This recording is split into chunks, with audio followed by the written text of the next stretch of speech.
Hello, everybody, and welcome back to another episode of Hermitcraft. You know, on Hermitcraft, when you log in, you never know what you're gonna get. Sometimes there's nothing. Sometimes you have a chicken statue. And, you ask yourself these questions, like, what's going on here, I found out. This is from Cub Fan. He had to move some of my junk, and he arranged it in a very interesting way, which I thought was pretty funny. It's like my eggs and stuff that were out over there. We got some stuff going on inside here. Let's go check this out. Not work. No, I haven't been working on anything. We gotta get to work here together. But yeah, look, we got a trophy. First place from Go Touch Grass. You know that game with the honey wall and the fishing rod? We got a trophy. Amazing. Oh, and prize stuff and a beacon, which is awesome. I always need beacons. And I believe we also got something in the mail, which I'm very much excited for. The TCG cards went out to all the hermits. I haven't checked yet. I haven't peeked off camera or anything. I wanted it to be a surprise. I'm kind of hoping for, I think PvP or Redstone starter deck would be the best thing here. Is it the yellow one? We got Speedrunner. Okay. So this is like some starter cards to get you going. Speedrunner, I've never really played Speedrunner. Yeah, a lot of these cards came out towards the end of Season 9 last time, so we didn't really get to play around with them too much. I'm kind of looking forward to checking this stuff out, trying it out. I think out of the common cards, we got two really solid ones here, the Flint and Steel and the TNT. It's a good rare here as well. Pretty good stuff. Let's check out our hermits. We got Beetlejuice, 290 for the health. 300 is the max, so that's pretty good. Expand is 50. Chroma, 100 is the maximum as well for the attack, but it takes 3 energy to power it up. 3 items. I don't even know if I've seen this alternate artwork. Like this is an alternate egos pack, so it's like all of our side characters we've made throughout Hermitcraft. There's like a steampunk false here. 270, 60 is solid for the first move. Crossover is decent. Oh, it's Steampunk Tango too. Okay, 250, very low Tango, very low. Solid first move, really crummy second move. Automate. These are the common cards though. This is good for a mixed deck. And then our rares, we got the Old Cub Fan. This was a pretty decent, not great card. Jingler, this one I think is really good. 280, 50, and Deception is 80. Okay, so those aren't like strong. But look at what this one does. Flip a coin. If heads, opponent must discard a card from their hand. That's really good. And then we got 2 of these Jevons. This is the old Jevon. Let's check our other packages here as well. This one I think came from B-Dubs. I sent him some potion supplies for his shop. Oh, he has a book in here too. This I didn't see. Thank you for the potion ingredients and for being a great friend. Aww, here's some grass. This is perfect because we might be doing some landscaping today. Free item voucher from Jevon. What's Cleo got to say here? Dear Etho, I want you to know that I did survive Frogger twice. So proud of you, Cleo. So proud. By the way, if you're wondering what my alter ego card is, it's this over here, Shady E. I'm just a common, unfortunately. Probably won't see a lot of use, but I'm a prankster type. This is in reference to Season 7, the Shady E shop I set up with the free glass prank for 30. And then the Tactical Tickles with the Endermites for 90 is my second move. And we also did the honey prank and stuff there. By the way, I was very nervous about that prank when I did it. Like, I had just joined Season 7 after not being in the group for like 2 or 3 years. And I had no idea how they were going to react to it. Like, I didn't know if they were going to think, oh, Etho, this is such a childish prank. What are you doing? Or if, they would actually find it funny. Thankfully, everybody seemed to find it funny. Whew. It's not easy being a villain character, though, because, like, you don't know how people are going to react to the stuff you do. But it's very important for Hermitcraft to have villains, because if we're all nice people, all nice guys all the time, then there's no drama. There's no conflict, right? It's really good for the server. Look at these card tables. They're so perfect. Folding tables, this is like so cliche. You got the vending machines back. I want to buy a booster pack with 3 TCG tokens. So what we do is we pay over here. Pay tokens. We hit the button.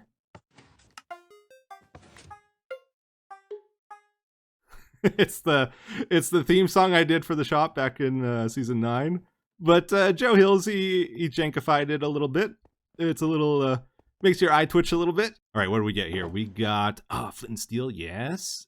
B-dubs common. This is a solid card. 300, 40, and 80. Yeah, that's not bad. That's not bad. So Joe Hills came to me and he's like, I want to make randomizers for the vending machines because he's got to package all of those himself. And if you ever have to like randomize things in the game, it's takes a bit of mental effort to like do a proper randomization, right? So I made him a machine here to randomize all the cards to build decks, like the booster pack we just got there. So how do you randomize between like 40 different rare hermits, right? So what we did is we set up 5 droppers for the rare hermits here, 8 in each.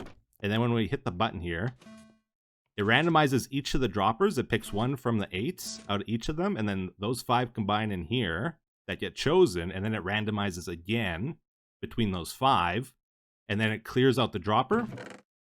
Anything that doesn't get picked goes in here. And it picks one of those things and it goes automatically into the box here. So it picked the jingler. And then when you're done packaging the booster pack or whatever Joe is doing here, he just hits the button here and it sets up a new shulker box for the next pack. And trying to eliminate as much like thinking and challenge out of putting all the packs together, right? We wanted a nice and smooth process for them. Anyways, let's get started doing some stuff here. So first project I want to do today is some work on our base. I want to do some terraforming, which, yeah, I've been trying to get good at a lot of things in Minecraft, but terraforming, oh boy. It's one of those things I've been neglecting. I got to practice, I got to get better at it. And what better way to do that than let's try build a river today. So I set up this bridge quite a while ago now to go over some river here, which we haven't built yet. So my plan is to have like up at the top of the mountain there, I want to put like some kind of snow cap glacier sort of thing, and then have it melt and have streams running off of that form together into a big river. That river is going to go to a lake up over here, like right around here, which will also combine with this area, this bit of water we have. And then I want it to flow down the hill here very gradually and make its way under the bridge and then do a big waterfall into the ocean over here. Now, I don't know what I'm doing, so just keep that in mind as we go here. Hopefully it'll turn out, but I'm not sure. I know most people don't terraform with TNT. It's an Etho thing. I think it does a great job on rivers, actually. Like, it gives a nice natural shape to things. So I just kind of want to lay out my rough idea of where I want this river to go. And then I'll do the fine-tuning with my shovel and stuff. Down the road, what I want to do with this base is kind of get rid of all these vanilla trees and make custom trees. Maybe some kind of bamboo forest around here would be awesome as well. Actually, let's curve this a bit more. I don't want it too close to the base because then we have no options on what we can do, right? All right, let's send it here. I think we got a pretty good shape. Oh boy. Let's stop there for a second.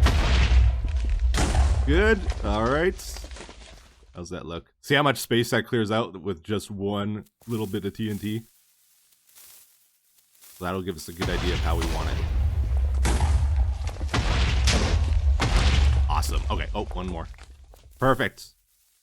Let's start digging this out a little bit more. I gotta get my beacon set up too. So every once in a while when I'm building things, I like to stop and just view it from a few different angles to see how it's looking. Because if you just view it from one angle, it's gonna look good from that one angle, but maybe not from others, right?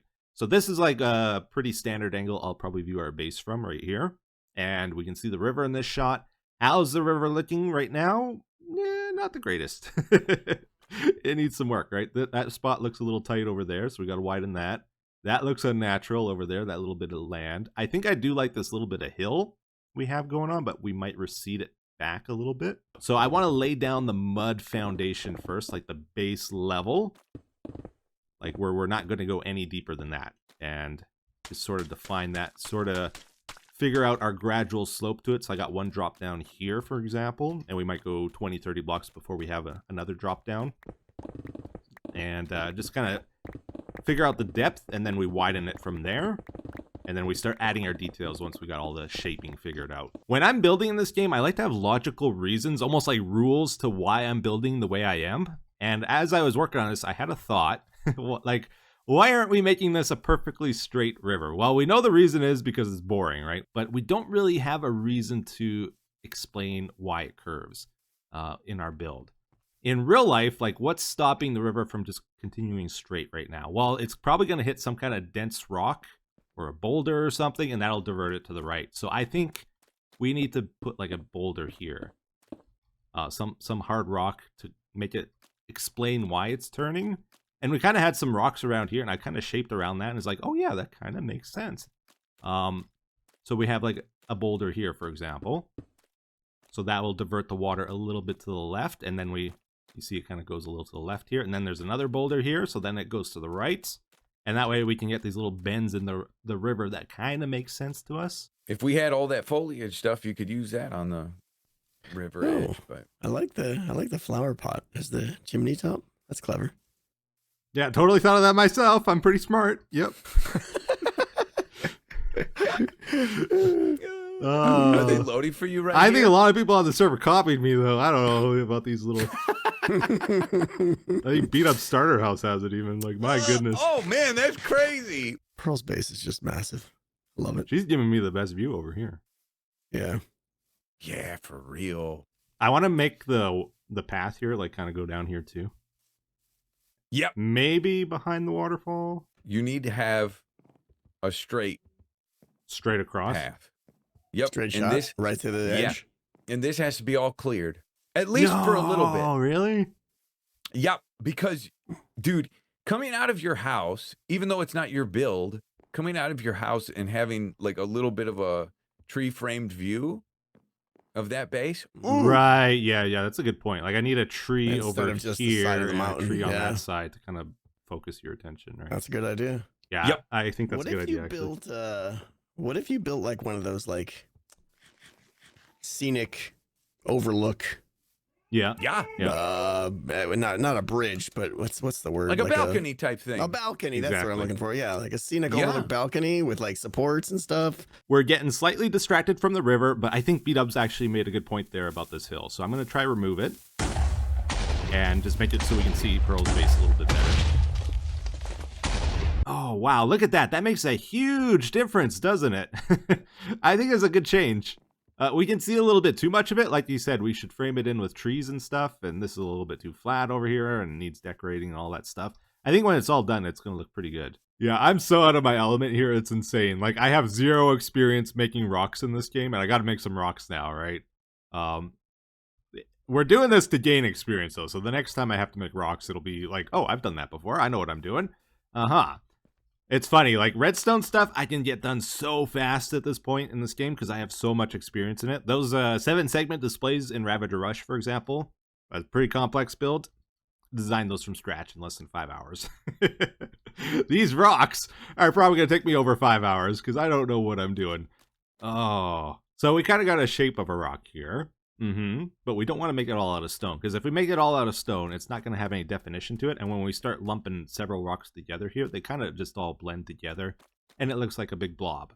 So we got to figure out how to shade these things. Just trying to figure out my block palette here. I think I don't like anything to the left of this. I think this is way too dark, right? I like everything to the right though. So I think this is going to be our range. And if we want to branch off and go more to a reddish color rock, we can kind of do this here at the gravel. Or if we want to go towards green for a finish, then we can go up to the moss from the andesite, I think is our plan. And I think typically people I've seen will shade from the bottom darker and then go up brighter towards the top. And just like what Pearl did here, and like I took a tour at B-Dub's base with them, and that seems to be the general trick. First attempt, not very happy with it. My second attempt now, I think it's a little bit better, but I think we need to clump stuff up a little bit more even. It feels a bit messy. My third attempt here, I'm not really sure if it's good or not. I'm having a hard time judging it at this point. The pale moss block really goes well with the tough block. Like, they're very close. And surprisingly, like on my chart here, tough is all the way over here, and then light gray is all the way over here. So I thought, okay, don't put those anywhere near each other, right? But it turns out, like, if they're right next to each other like this, they don't look very good. But if they're back a block, like, look at that and that, it adds the shading in Minecraft, and then it looks fine. When I did that last change to the rock here, I couldn't really tell if I liked it or not, if it was good, if we should go with it. Usually I'm pretty good at judging stuff if I like it or not and like what needs to change, but I'm getting a little lost with this, I'll be honest. I think because it's just rocks, right? They're so ambiguous already. How do you really judge a rock? It's challenging. So I couldn't tell, so I decided, okay, let's just take what we did here and apply it on a larger scale, and that'll give me a better feel for things. So that's what we did. Pretty much the exact same shading style and everything here. And it's okay, I think. But again, I feel like there's something wrong with it that's a little hard to explain. Like, for one thing, in the context of the rock here, yeah, we got nice shading from dark to light, right? That's good. That's all good. Not too much chaos. It looks pretty smooth. But then when I'm like looking at it from here, right? The problem is I don't see the context of the rock anymore. I'm just seeing the tops of the rock here, and I'm just looking at light concrete, right? And it doesn't really look good. Well, if I'm looking from the other side, at least I got some context of what I'm trying to do, right? So that's an issue. I'm not really sure what to do about that. The other thing is, I feel like that we need some more impurities mixed in. Like, just having these 5 different blocks, I just chose the 5 that seem to work the best together. But in nature, I think you would see more variations in colors and impurities and stuff. So I think we do need to mix in gravel and all this stuff somehow. I can't just do it the simple way here, which is like, the other thing, though, is we got to flood this with water, and then that's going to completely change how it looks. And until I actually do it, I can't really judge how that's going to affect things. So my plan is to kind of go 3 blocks up with the water and have like a 1 block drop from the land. So maybe let's just fill in a small section so we can better judge things here, because I have no idea at this point. So I'm just going to put some barriers to stop the water from flowing where we don't want it to go. Wow, okay, so the water definitely makes a big difference here. I definitely like the water, but it does pretty much hide everything we did, like all the shading and stuff below the water's gone now. Which just shows me like it doesn't really matter too much what I do below the water. And what really matters is what's above the water. And because we're just seeing the very tops of the rocks, it looks goofy.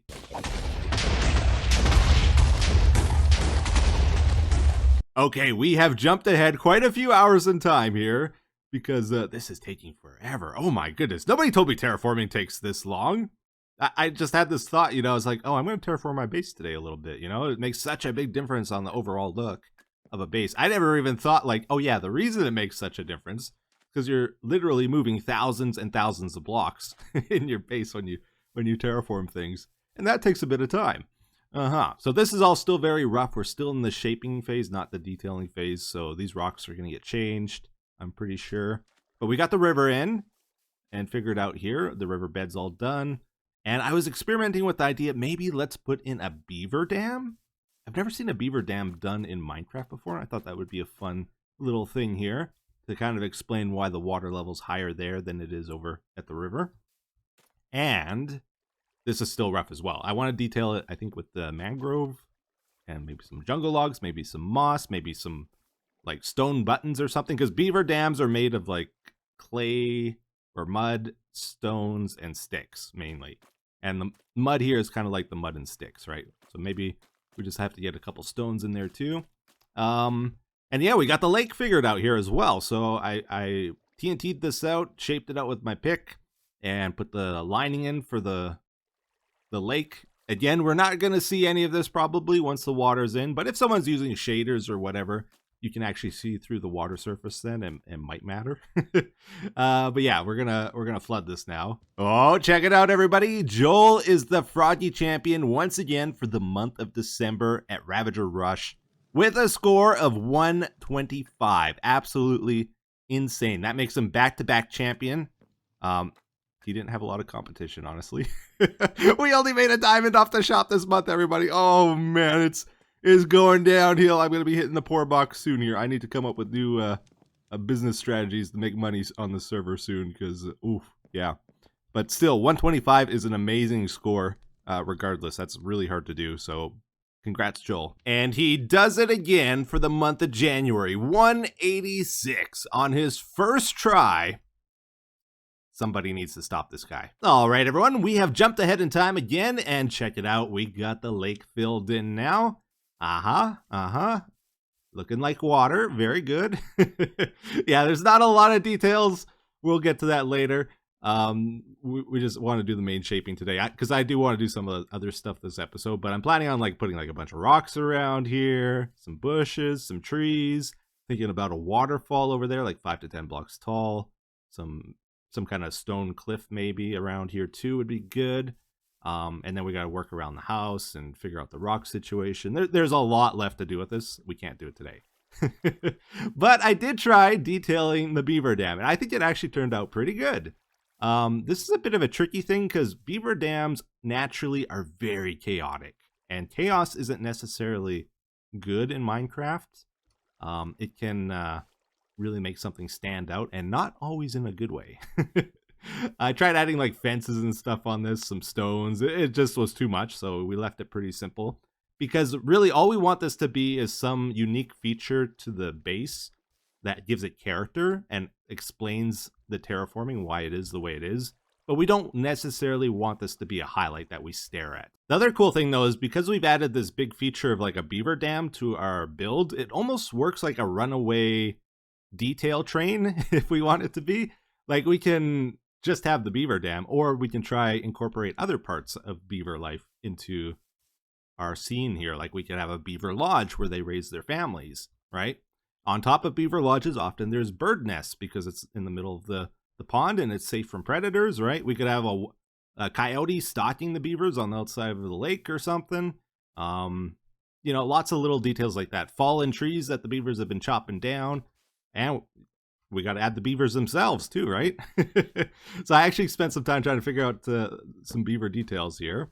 And I think I came up with something pretty good. It's not quite perfect, trying to figure out the rest of it. But like, if we want a wet-looking beaver, we use spruce logs. Otherwise, we can use oak logs. Like I want to have like a family of beavers around here, right?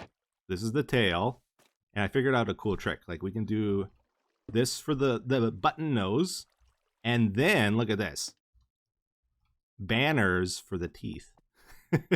And we have the ability to do invisible item frames on the server. So we can pull this off if it'll work. There we go. We got like kind of a beaver thing going on here. I would have to add eyes maybe with the armor stand mod. Oh yeah, and I made this for the back too. Make it look a little more chunky, you know? Yeah, so I think that's kind of cool. Beavers actually have orange teeth. Often in cartoons they're shown with white teeth, but they have iron mixed in with the enamel that turns it orange. If humans had toothpaste that infused your enamel with iron hardening materials that actually work, do you think people would trade up their beautiful white teeth for stronger orange teeth? I don't think so. Even if it did work, it wouldn't work. For the legs and stuff, you know, I thought about maybe levers. I've tried putting stairs under it, but then it makes the beaver real tall, or like fence gates, dark oak fence gates, stuff like that. Nothing really worked for me. So I think it looks better just like plain. And by the way, I did try messing with the rocks some more, even though I am so sick of rocks at this point. I don't know what I'm doing. I need your guys' feedback on this because I'm a bit lost. I did like a mossy rock here. I think it's my favorite. And I tried like a granite rock. Maybe we want both for variety. Maybe we keep that one there too. I don't know. We got to figure something out here though. I'm trying not to look up because Tango's working on his factory. Up. Whoa, don't look too high. And go check out his next episode if you want to see it though. I'm trying not to spoil it here with very careful camera angles.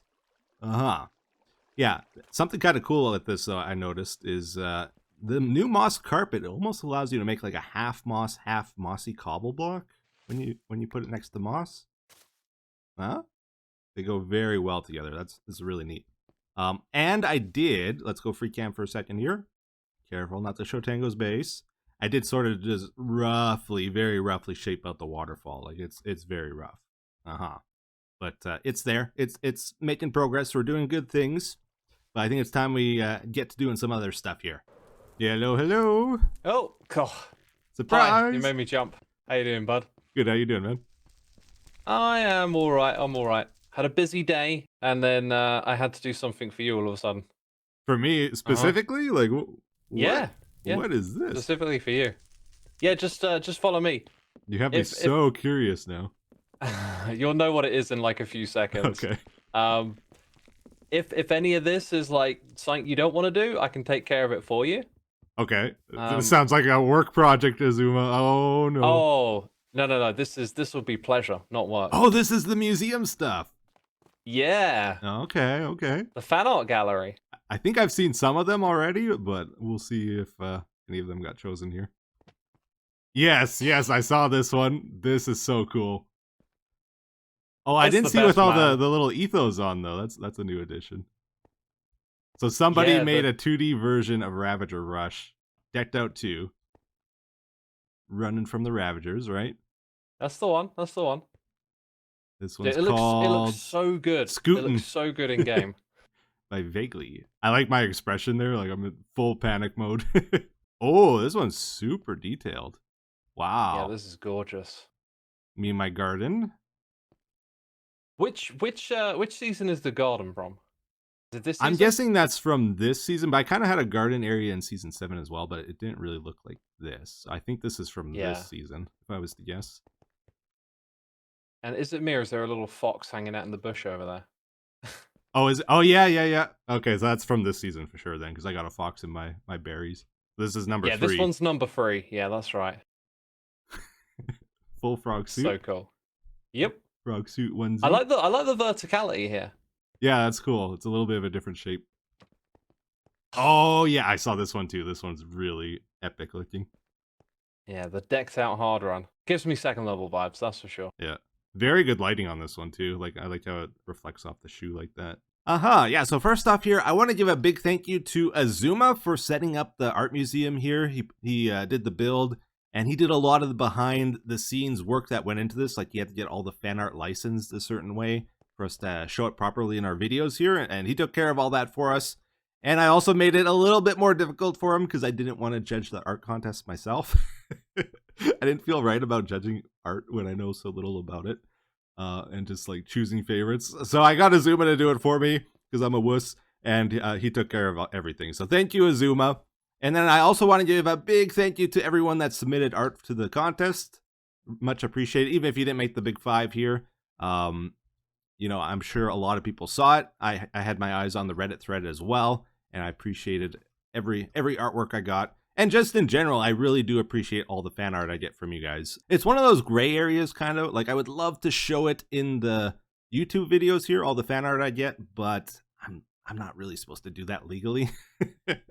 I could get in trouble. I'm sure most artists would appreciate more eyes on their artwork by having it in the video here. So it's like, well, maybe I should show it, you know? But then on the flip side of that, I'm kind of being disrespectful to their rights if I do that, because I'm just assuming that's what they want, and I'm violating their rights by doing it. So yeah, it's a tough thing. But I do have like a special folder on my computer for all the fan art I see. Like I like to keep it stored, because in the past I left it just on the internet, and then I would go and look at it a year later, and it's like, oh, it's gone, it got removed, and it's like, oh, I'm never gonna see that again.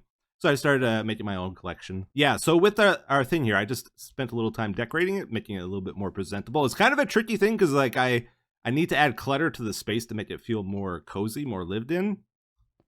But clutter distracts, right? So I had to set it up in such a way that it highlighted the art instead of detracting from it. So these work really good, I think. These concrete columns, they kind of match the color of the artwork, and then it just like adds more size to the artwork that way. But at the same time, it adds color to the room and just fills up the room and adds depth to it by having it stick out. I put all the artwork on frog lights to make it nice and bright as well. And then I just threw in a couple plants in the corners just to fill space. Trapdoors around the skylight, carpet for the floor. I didn't want the carpet to stand out too much, so I just made it light gray here. And all in all, I think this works out pretty good. So thank you, everybody. Now, I'm sure a lot of you already know this about me, but I'm a huge fan of like trying out new ideas, starting new projects in Minecraft. Not really the best at finishing stuff. Sorry about that. I'm trying to get better, I am, but it's tough. Like, the way it works on YouTube, like the proper format for an episode should be introduce idea, explain idea, solve the problems of the idea, and then show the final result of the idea, right? I usually skip that final step just because that's like where all the work is. One of those things was the multi-item sorter here. Like I pretty much had this all set up. I just had to figure out some final redstone thing to it, which ended up only taking me 30 minutes, it turns out. I thought it was going to take longer. But I saw some people were wondering, like, what was the final result of this? Does it work? Does it not work? And I thought I would give you the final payoff here, finally. So let's check the things out here. So this is a multi-item sorter that works without, like, really any redstone. It's just a special arrangement of hoppers, water streams, and then hopper minecarts running through that, distributing the items between the hoppers, like what doesn't get picked up and all that stuff. And you have to keep one item in the spot for it to collect that item there. If there's ever an empty spot, it'll drop stuff off there. So we can leave some spots empty for anything that's like not sorted yet over here, for example. This is the device for controlling the minecarts, like the release time, how long they spend there picking up items and all that. So I found we want 19 items in the hopper clock here. That's the release time between minecarts. And then this over here, we have a 8-tick delay. That's the time between like when the minecart's released on the track and how long it'll pick stuff up for. So 8 ticks translates to exactly 16 items. I think it can actually do 17, but 16 is a nice round number.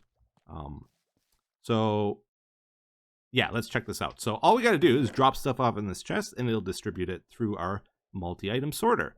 So if we drop off like a stack of mud, this is meant for like 1 ofs, 2 ofs, 5 ofs, you know, small amounts of items actually. So we probably wouldn't be dropping off full stacks of anything. And the idea is once like a full stack collects here, then we take it out and we put it into our longer term storage over here in the floor. Anyways, so you see it's dropping off 16 items at a time. Hopper minecarts are making their way through the water streams here. I actually thought we would be able to do this faster. Like 5 seconds or less between minecarts. This ends up being about 15 seconds, so it's not like crazy fast or anything. But it turns out we need to leave enough time for this minecart to fall down there before that one gets there. Otherwise, the minecart below steals items out of the hoppers before they can go into the chest, and then they never get put into the chest. So that's the big drawback with the system. It's very slow. But it seems to do a pretty good job. Did we drop off all 64? Yeah, they're all in there. And because we had one there already, one didn't go in there. It's going to end up over here once it makes it there. But overall, you know, it's working pretty good. Cub was here, by the way. Oh, and I should mention, too, one other big drawback of this is we're using minecarts. And minecarts don't like unloaded chunks. They tend to pile up and cause problems.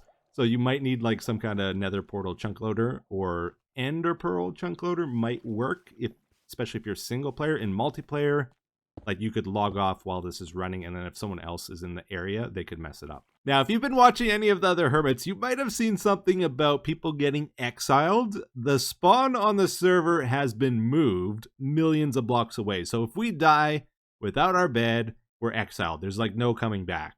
The PO, the Permit Enforcement Agency. No, that can't be right. They've been exiling anybody that hasn't fulfilled their permits. So you either got to hand them over or build shops and get it done. Anybody in red name, basically, which, I mean, yeah. My problem is I have terrible permits left. I'll do it. I'll get it done. But I don't know if I'm going to be able to get it done in time. Like they've been threatening this for months. Let's face it, for months now, and it hasn't happened. And now all of a sudden they're cracking down. So is it my fault or is it their fault? It's definitely their fault. Anyways, we got stone to do, andesite, mossy cobble, and end crystal. Now I think we can group these three together into like some kind of rock shop, which I'm going to try to do next episode. I actually have a pretty good idea for that. End crystal's my like black sheep. Like I don't know what to do with this thing.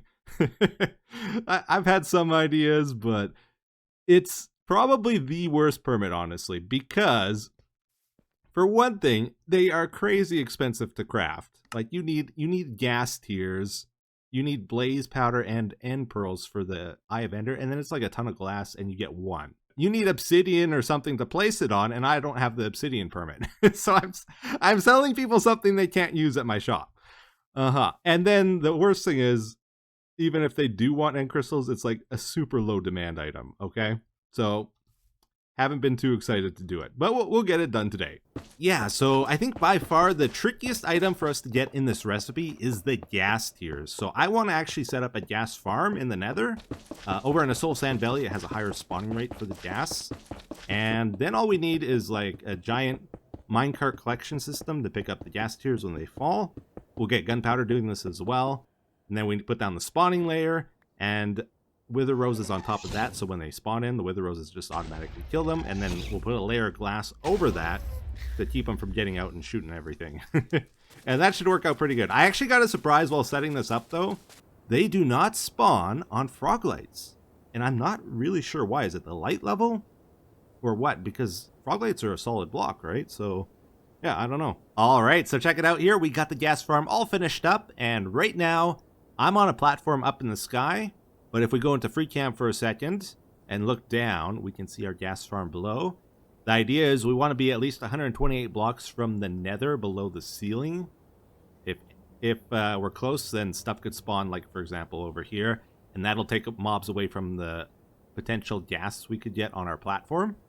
So we want just gas spawning here, no skeletons either. That's what the lighting is for above in the ceiling. And we use the wither roses to kill the gas as soon as they spawn in.